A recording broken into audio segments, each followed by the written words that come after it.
Speaker, Mr. Vice President, members of Congress, the First Lady of the United States, and my fellow citizens. 3 years ago, we launched the Great American Comeback. Tonight, I stand before you to share the incredible results. Jobs are booming, incomes are soaring, poverty is plummeting, crime is falling, confidence is surging, and our country is thriving and highly respected again. America's enemies are on the run. America's fortunes are on the rise, and America's future is blazing bright.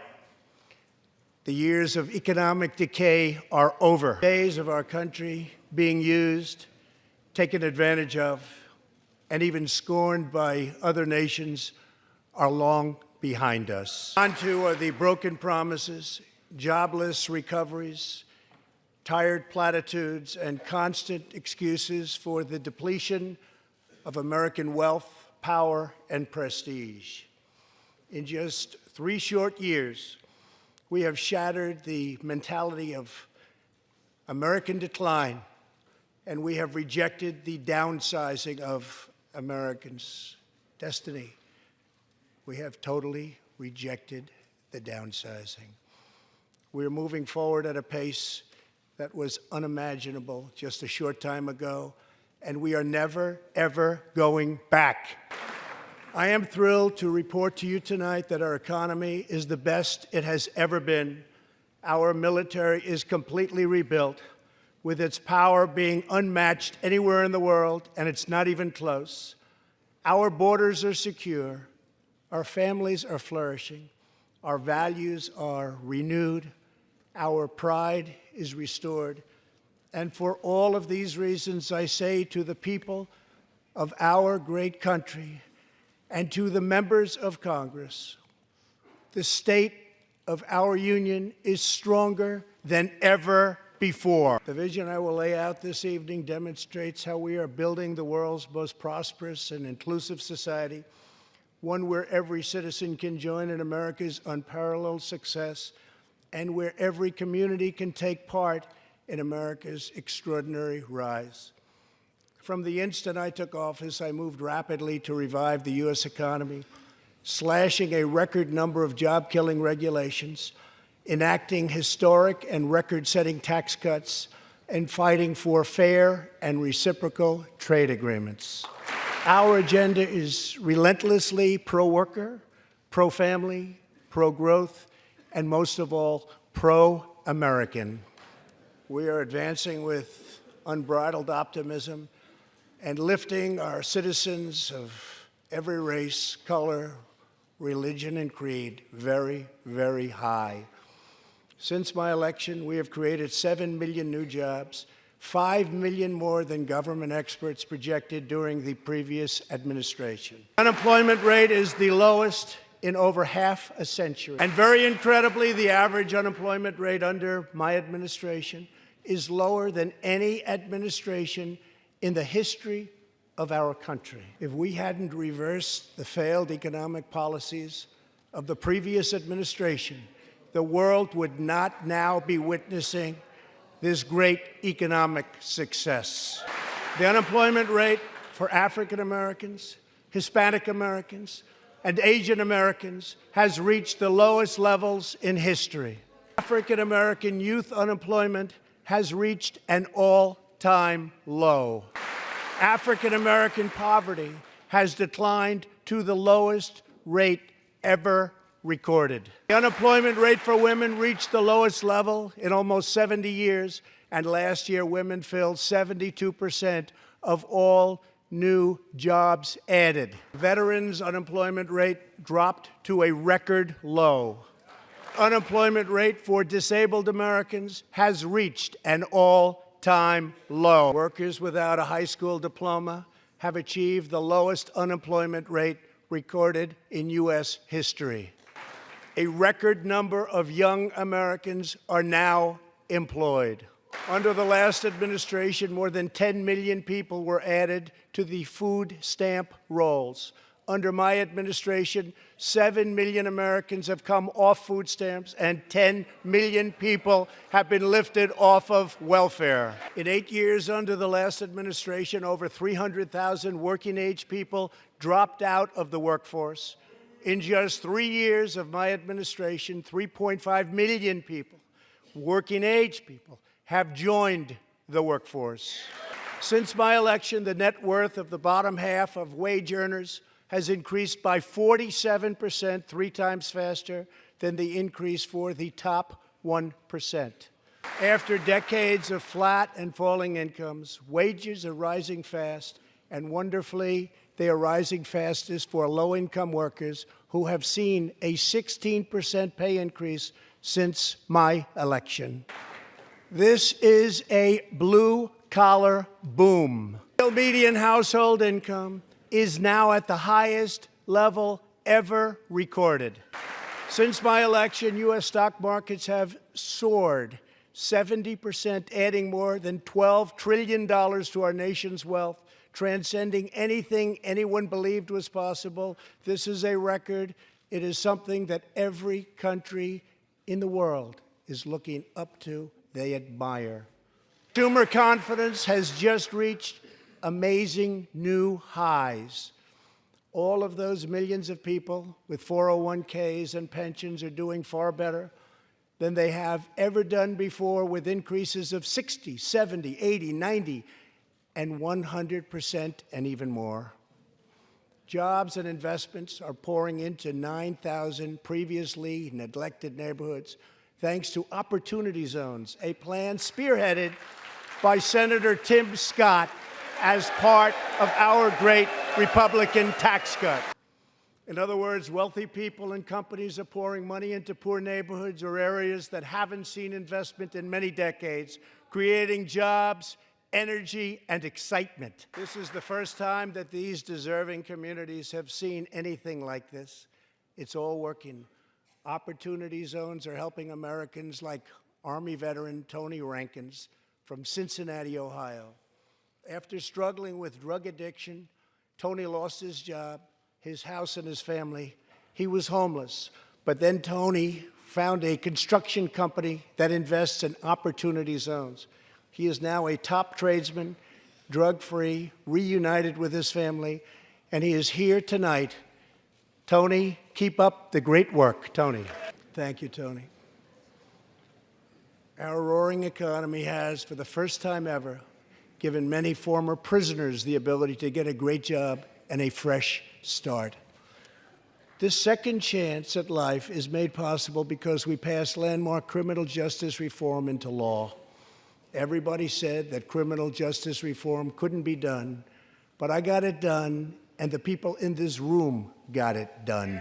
Thanks to our bold regulatory reduction campaign, the United States has become the #1 producer of oil and natural gas anywhere in the world, by far. With the tremendous progress we have made over the past 3 years, America is now energy independent, and energy jobs, like so many other elements of our country, are at a record high. We are doing numbers that no one would have thought possible just 3 years ago. Likewise, we are restoring our nation's manufacturing might, even though predictions were, as you all know, that this could never, ever be done. After losing 60,000 factories under the previous 2 administrations, America has now gained 12,000 new factories under my administration, with thousands upon thousands of plants and factories being planned or being built. Companies are not leaving. They are coming back to the USA. The fact is that everybody wants to be where the action is, and the United States of America is indeed the place where the action is. One of the biggest promises I made to the American people was to replace the disastrous NAFTA trade deal. In fact, unfair trade is perhaps the single biggest reason that I decided to run for president. Following NAFTA's adoption, our nation lost 1 in 4 manufacturing jobs. Many politicians came and went, pledging to change or replace NAFTA, only to do so, and then absolutely nothing happened. But unlike so many who came before me, I keep my promises. We did our job. 6 days ago, I replaced NAFTA and signed the brand new U.S.-Mexico-Canada agreement into law. The USMCA will create nearly 100,000 new high-paying American auto jobs and massively boost exports for our farmers, ranchers, and factory workers. It will also bring trade with Mexico and Canada to a much higher level, but also to be a much greater degree of fairness and reciprocity. We will have that fairness and reciprocity, and I say that finally because it's been many, many years that we were treated fairly on trade. This is the first major trade deal in many years to earn the strong backing of America's labor unions. I also promised our citizens that I would impose tariffs to confront China's massive theft of America's jobs. Our strategy has worked. Days ago, we signed the groundbreaking new agreement with China that will defend our workers, protect our intellectual property, bring billions and billions of dollars into our treasury, and open vast new markets for products made and grown right here in the USA. For decades, China has taken advantage of the United States. Now we have changed that. But at the same time, we have perhaps the best relationship we've ever had with China, including with President Xi. They respect what we've done because, quite frankly, they could never really believe that they were able to get away with what they were doing year after year, decade after decade, without someone in our country stepping up and saying, that's enough. Now we want to rebuild our country, and that's exactly what we're doing. We are rebuilding our country. As we restore American leadership throughout the world, we are once again standing up for freedom in our hemisphere. We are supporting the hopes of Cubans, Nicaraguans, and Venezuelans to restore democracy. The United States is leading a 59-nation diplomatic coalition against the socialist dictator of Venezuela, Nicolas Maduro. Maduro is an illegitimate ruler, a tyrant who brutalizes his people, but Maduro's grip on tyranny will be smashed and broken. Here this evening is a very brave man who carries with him the hopes, dreams, and aspirations of all Venezuelans. Joining us in the gallery is the true and legitimate president of Venezuela, Juan Guaido. Mr. President, please take this message back to your homeland. Thank you, Mr. President. Great honor. Thank you very much.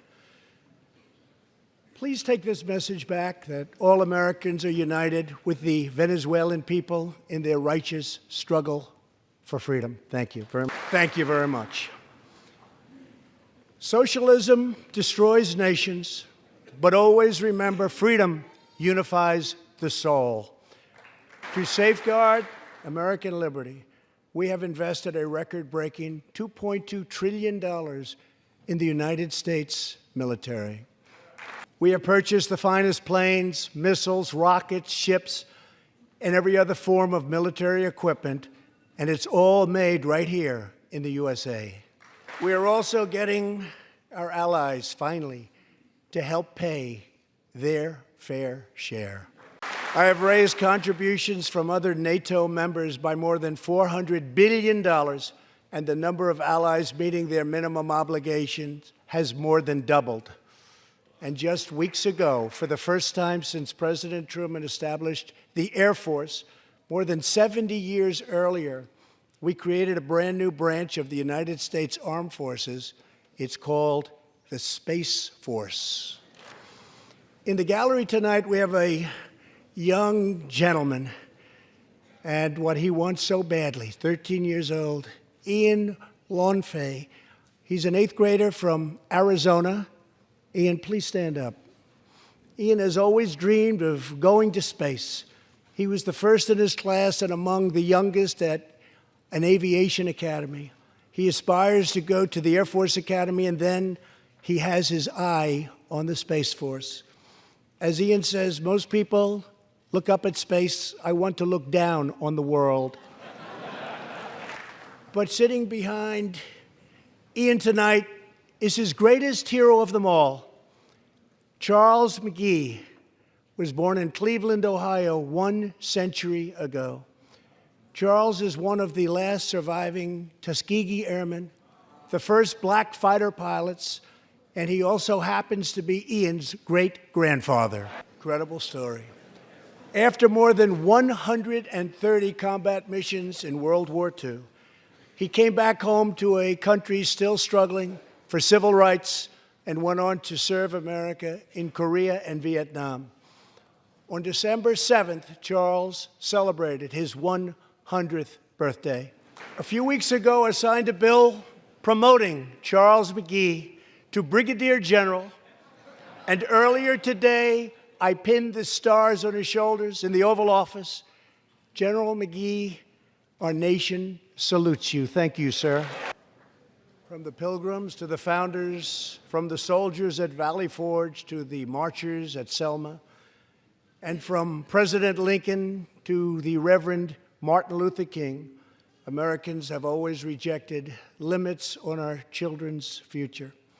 Members of Congress, we must never forget that the only victories that matter in Washington are victories that deliver for the American people. The people are the heart of our country. Their dreams are the soul of our country, and their love is what powers and sustains our country. We must always remember that our job is to put America first. The next step forward in building an inclusive society is making sure that every young American gets a great education and the opportunity to achieve the American dream. Yet for too long, countless American children have been trapped in failing government schools. To rescue these students, 18 states have created school choice in the form of opportunity scholarships. The programs are so popular that tens of thousands of students remain on a waiting list. One of those students is Janiyah Davis, a 4th grader from Philadelphia. Janiyah's mom, Stephanie, is a single parent. She would do anything to give her daughter a better future. But last year, that future was put further out of reach when Pennsylvania's governor vetoed legislation to expand school choice to 50,000 children. Janiyah and Stephanie are in the gallery. Stephanie, thank you so much for being here with your beautiful daughter. Thank you very much. But Janiyah, I have some good news for you, because I am pleased to inform you that your long wait is over.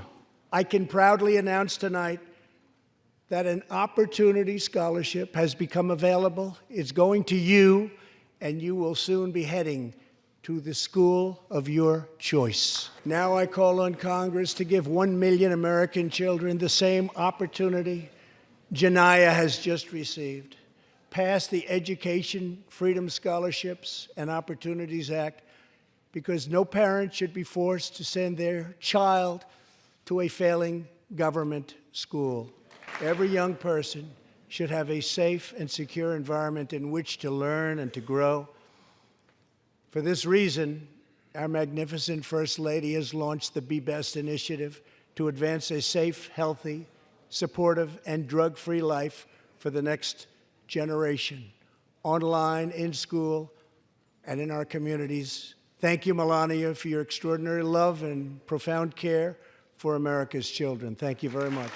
My administration is determined to give our citizens the opportunities they need, regardless of age or background. Through our pledge to American workers, over 400 companies will also provide new jobs and education opportunities to almost 15 million Americans. My budget also contains an exciting vision for our nation's high schools.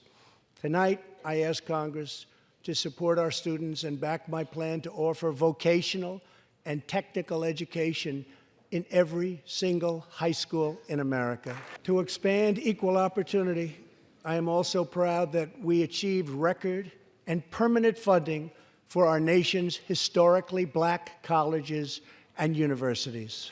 A good life for American families also requires the most affordable, innovative, and high-quality health care system on earth. Before I took office, health insurance premiums had more than doubled in just 5 years. I moved quickly to provide affordable alternatives.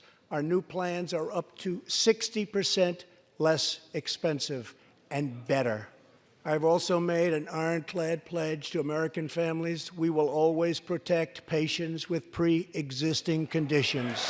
And we will always protect your Medicare, and we will always protect your Social Security, always.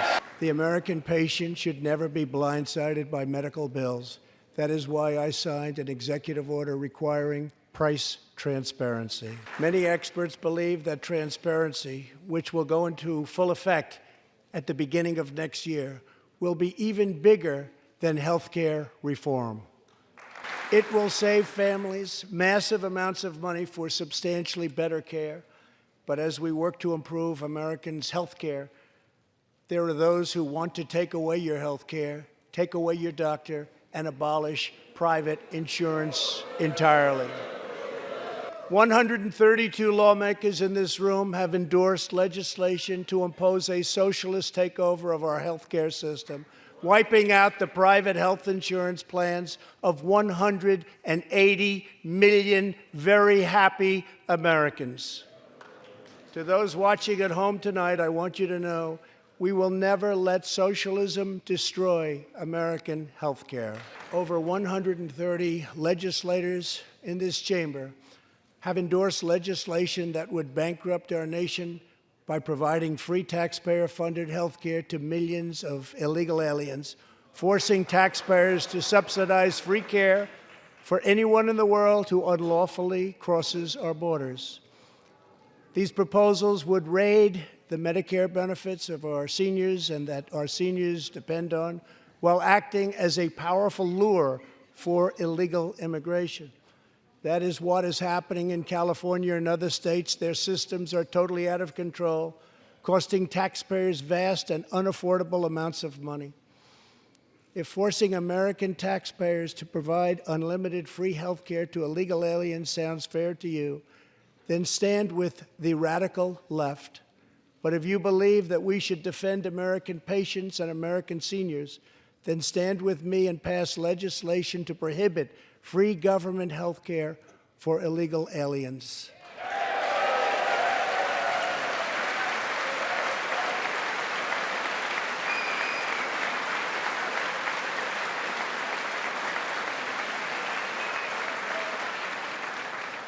This will be a tremendous boon to our already very strongly guarded southern border, where, as we speak, a long, tall, and very powerful wall is being built.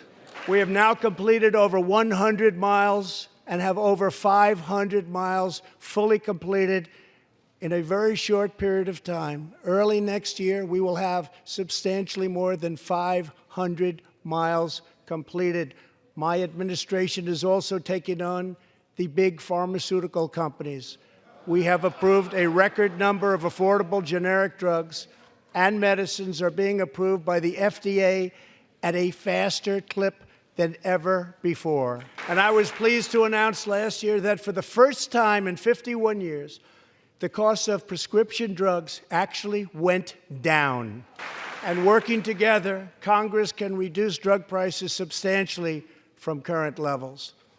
I've been speaking to Senator Chuck Grassley of Iowa and others in Congress in order to get something on drug pricing done, and done quickly and properly. I'm calling for bipartisan legislation that achieves the goal of dramatically lowering prescription drug prices. Get a bill on my desk, and I will sign it into law immediately. With unyielding commitment, we are curbing the opioid epidemic.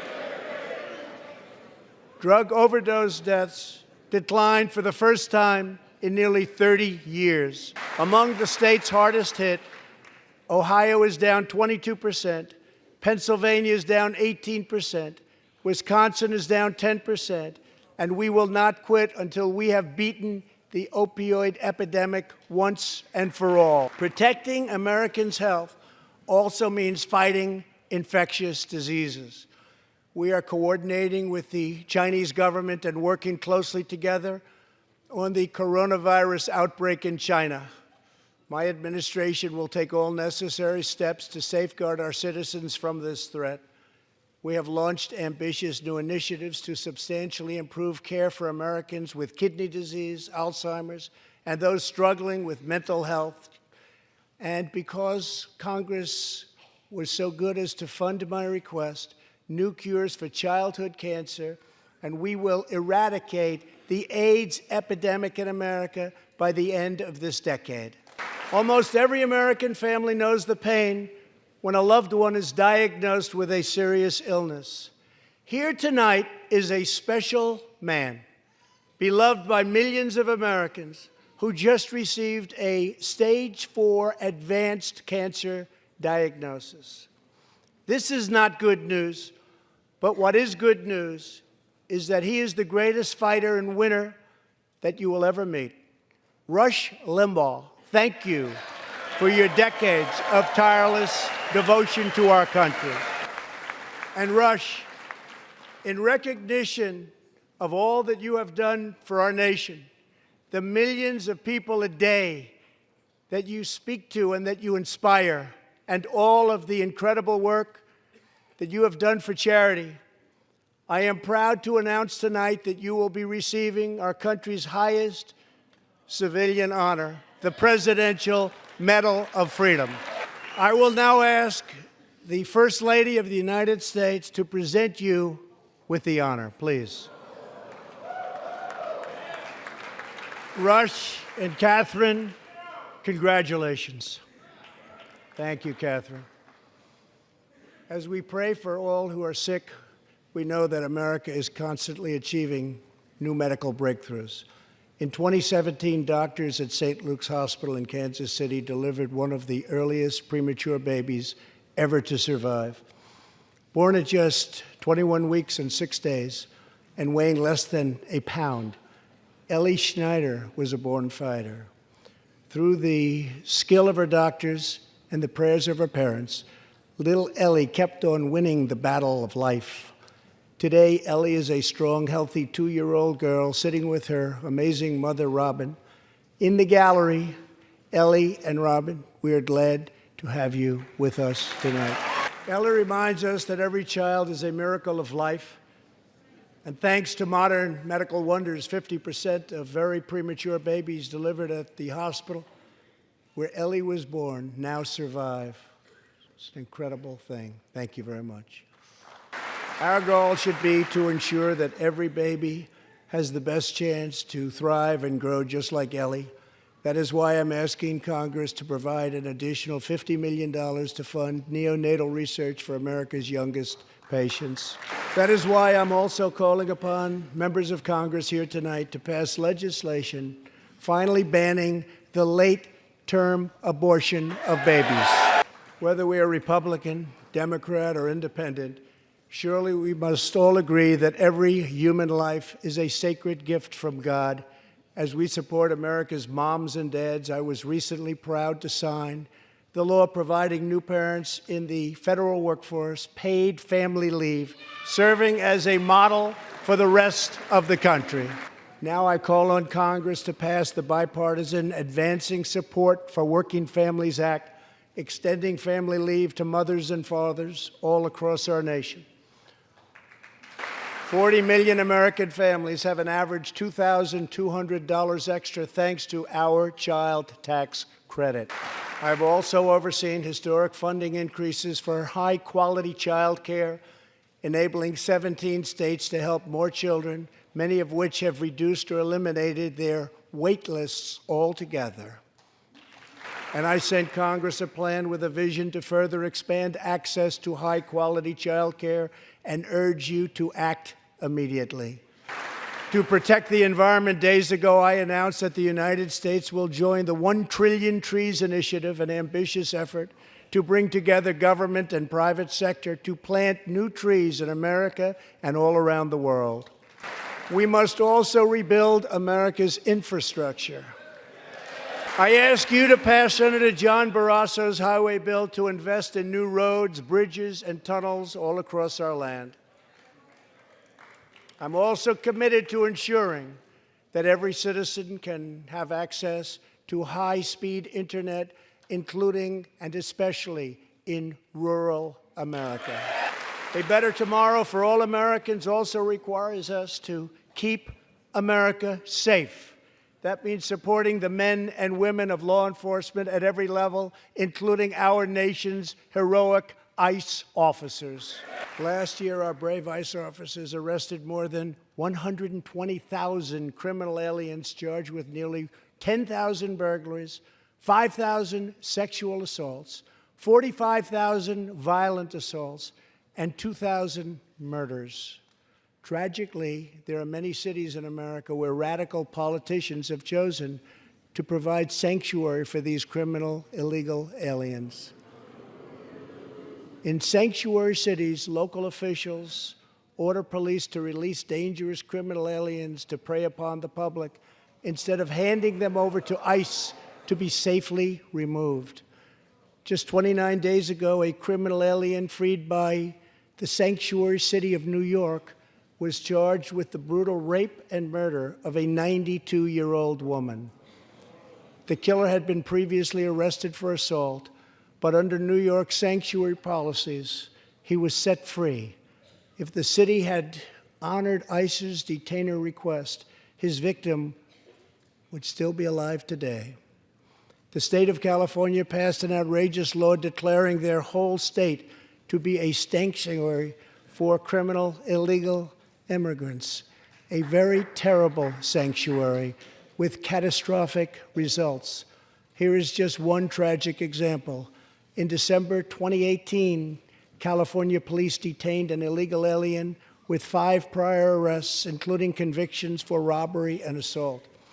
But as required by California's sanctuary law, local authorities released him. Days later, the criminal alien went on a gruesome spree of deadly violence. He viciously shot one man going about his daily work. He approached a woman sitting in her car and shot her in the arm and in the chest. He walked into a convenience store and wildly fired his weapon. He hijacked a truck and smashed into vehicles, critically injuring innocent victims. One of the victims is a terrible, terrible situation. Died, 51-year-old American named Rocky Jones.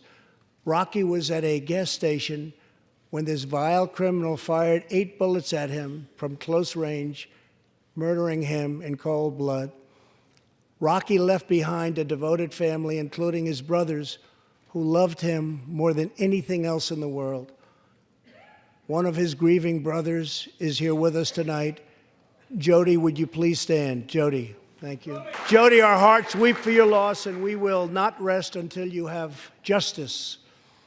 Senator Thom Tillis has introduced legislation to allow Americans like Jody to sue sanctuary cities and states when a loved one is hurt or killed as a result of these deadly practices.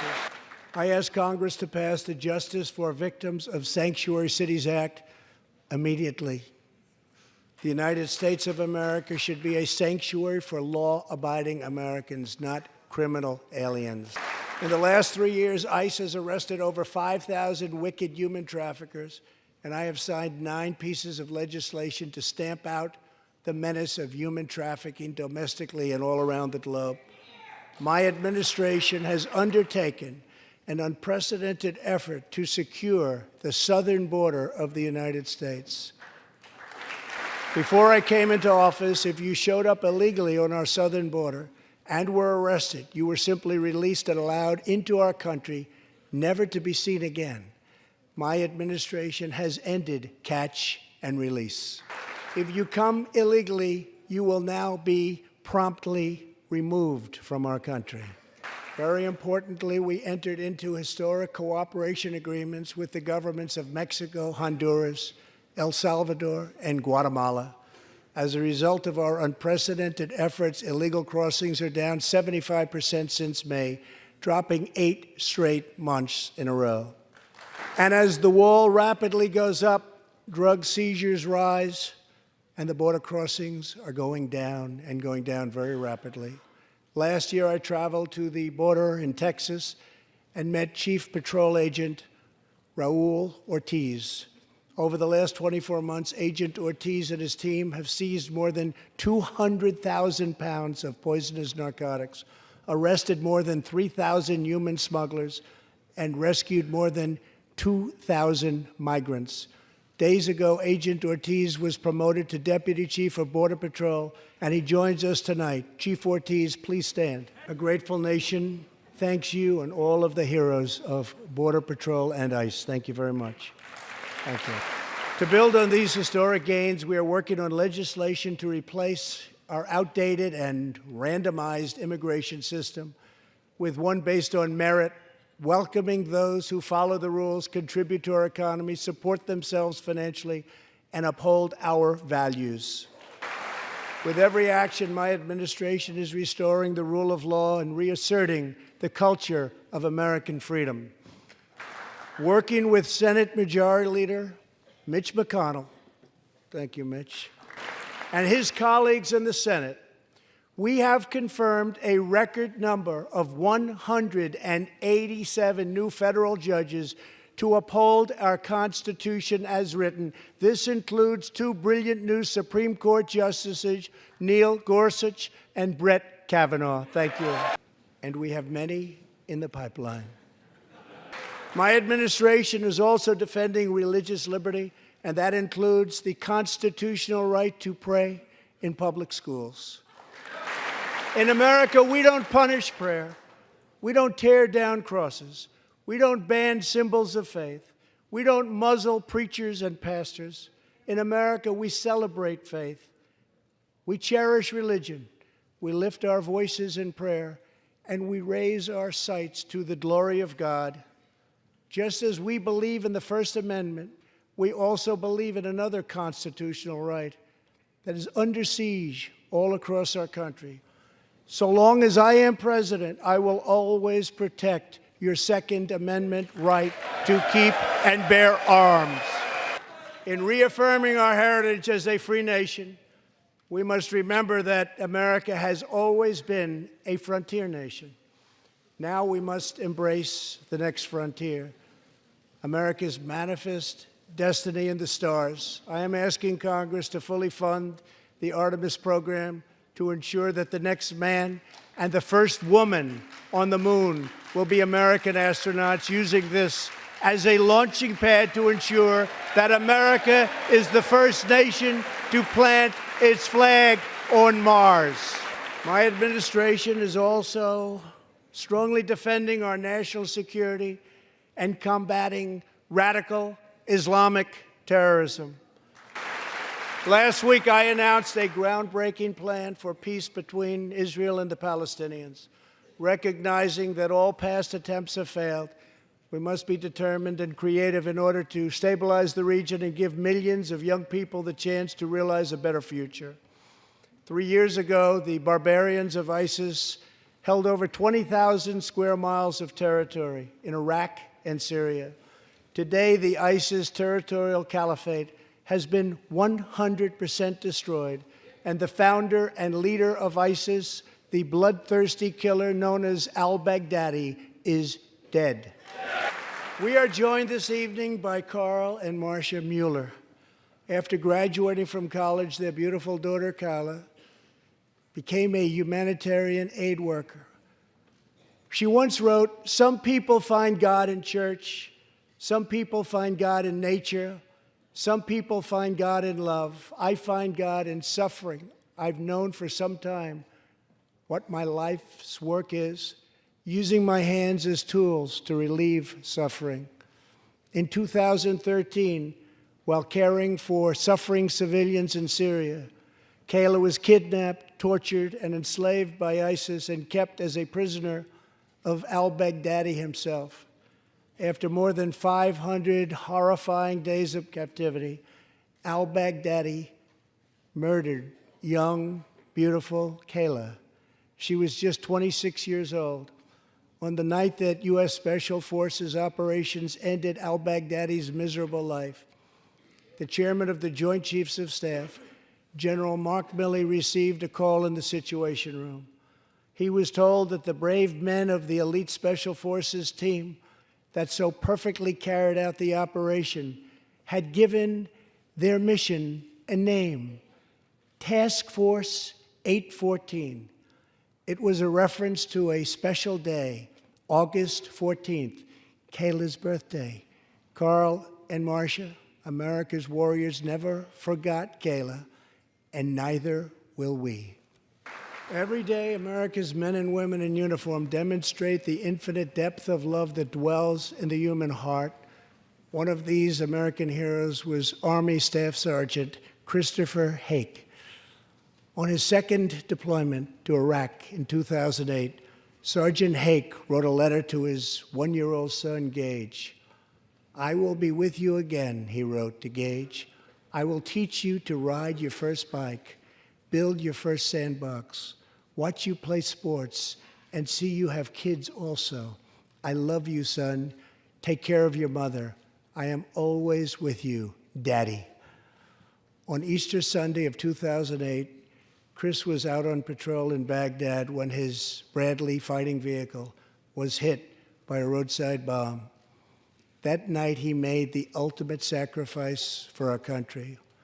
Sergeant Hake now rests in eternal glory in Arlington, and his wife, Kelly, is in the gallery tonight, joined by their son, who is now a 13-year-old and doing very, very well. To Kelly and Gage, Chris will live in our hearts forever. He is looking down on you now. Thank you. Thank you very much. Thank you both very much. The terrorist responsible for killing Sergeant Hake was Qasem Soleimani, who provided the deadly roadside bomb that took Chris's life. Soleimani was the Iranian regime's most ruthless butcher, a monster who murdered or wounded thousands of American service members in Iraq. As the world's top terrorist, Soleimani orchestrated the deaths of countless men, women, and children. He directed the December assault and went on to assault U.S. forces in Iraq, was actively planning new attacks when we hit him very hard. And that's why last month, at my direction, the U.S. military executed a flawless precision strike that killed Soleimani and terminated his evil reign of terror forever. Our message to the terrorists is clear. You will never escape American justice. If you attack our citizens, you forfeit your life. In recent months, we have seen proud Iranians raise their voices against their oppressive rulers. The Iranian regime must abandon its pursuit of nuclear weapons, stop spreading terror, death, and destruction, and start working for the good of its own people. Because of our powerful sanctions, the Iranian economy is doing very, very poorly. We can help them make a very good and short-time recovery. It can all go very quickly, but perhaps they are too proud or too foolish to ask for that help. We are here. Let's see which road they choose. It is totally up to them. As we defend American lives, we are working to end America's wars in the Middle East. In Afghanistan, the determination and valor of our warfighters has allowed us to make tremendous progress, and peace talks are now underway. I am not looking to kill hundreds of thousands of people in Afghanistan, many of them totally innocent. It is also not our function to serve other nations as law enforcement agencies. These are warfighters that we have, the best in the world, and they either want to fight to win or not fight at all. We are working to finally end America's longest war and bring our troops back home. War places a heavy burden on our nation's extraordinary military families, especially spouses like Amy Williams from Fort Bragg, North Carolina, and her two children, 6-year-old Eliana and 3-year-old Rowan. Amy works full-time and volunteers countless hours helping other military families. For the past 7 months, she has done it all while her husband, Sergeant First Class Townsend Williams, is in Afghanistan on his 4th deployment in the Middle East. Amy's kids haven't seen their father's face in many months. Amy, your family's sacrifice makes it possible for all of our families to live in safety and in peace, and we want to thank you. Thank you, Amy. But Amy, there is one more thing. Tonight we have a very special surprise. I am thrilled to inform you that your husband is back from deployment. He is here with us tonight, and we couldn't keep him waiting any longer. Welcome home, Sergeant Williams. Thank you very much. As the world bears witness tonight, America is a land of heroes. This is a place where greatness is born, where destinies are forged, and where legends come to life. This is the home of Thomas Edison and Teddy Roosevelt, of many great generals, including Washington, Pershing, Patton, and MacArthur. This is the home of Abraham Lincoln, Frederick Douglass, Amelia Earhart, Harriet Tubman, the Wright brothers, Neil Armstrong, and so many more. This is the country where children learn names like Wyatt Earp, Davy Crockett, and Annie Oakley. This is the place where the Pilgrims landed at Plymouth and where Texas patriots made their last stand at the Alamo, the beautiful, beautiful Alamo.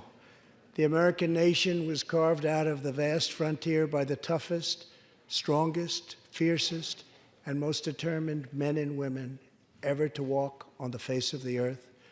Our ancestors braved the unknown, tamed the wilderness, settled the Wild West, lifted millions from poverty, disease, and hunger, vanquished tyranny and fascism, ushered the world to new heights of science and medicine, laid down the railroads, dug out the canals, raised up the skyscrapers, and ladies and gentlemen, our ancestors built the most exceptional republic ever to exist in all of human history, and we are making it greater than ever before. This is our glorious and magnificent inheritance. We are Americans. We are pioneers. We are the pathfinders. We settled the new world. We built the modern world. And we change history forever by embracing the eternal truth that everyone is made equal by the hand of Almighty God. America is the place where anything can happen. America is the place where anyone can rise. And here, on this land, on this soil, on this continent, the most incredible dreams come true.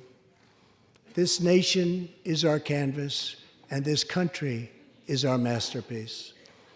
We look at tomorrow and see unlimited frontiers just waiting to be explored. Our brightest discoveries are not yet known. Our most thrilling stories are not yet told. Our grandest journeys are not yet made. The American age, the American epic, the American adventure has only just begun. Our spirit is still young. The sun is still rising. God's grace is still shining. And my fellow Americans, the best is yet to come.